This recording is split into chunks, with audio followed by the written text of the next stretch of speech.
तो उसको ही वोट दिया जाता है। ये शरीफ साहब अभी आए हैं, मुल्क की तकदीर बदलेंगे। और सर जी वो देखे ना 3-3.5 साल बाहर भी रहना, वो जब गया इमरान खान जेल में गया है, कहना शेर जिधर पिंजरे बंद हो जाते गिदड़ शिदड़ फिर फिरते हैं। शेर पिंजरे में बंद है, गिदड़ आ गया मेरे भाई, शेर पिंजरे में बंद है, गिदड़ खुद ब खुद ही जाएगा। नहीं, वो कह रहे हैं कि इमरान खान ने मुल्क का बेड़ा गर्क कर दिया था। इमरान भाई आप बात सुने, वो 3.5 साल उन्होंने हुकूमत किया, उस टाइम खजाना खाली था, तो ये चोर डाकू लेके बाहर चले गए, बाहर पे अपनी बना ली हैं, तो यार पाकिस्तान में यही होगा ना।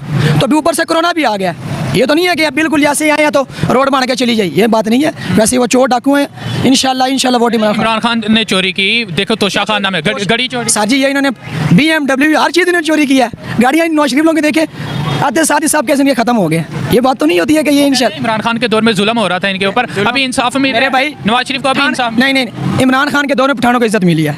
जवान जितने भी थे इंशाल्लाह सारे जवान भाई जो हमारे आप देखें इमरान खान के जैसे में सारे जवान ही होते हैं। इंशाल्लाह वोट इमरान खान के और किसी का नहीं। क्या खास बात है इमरान खान को ही क्यों, किसी और को क्या? सर जी शेर है वो। Imran love you.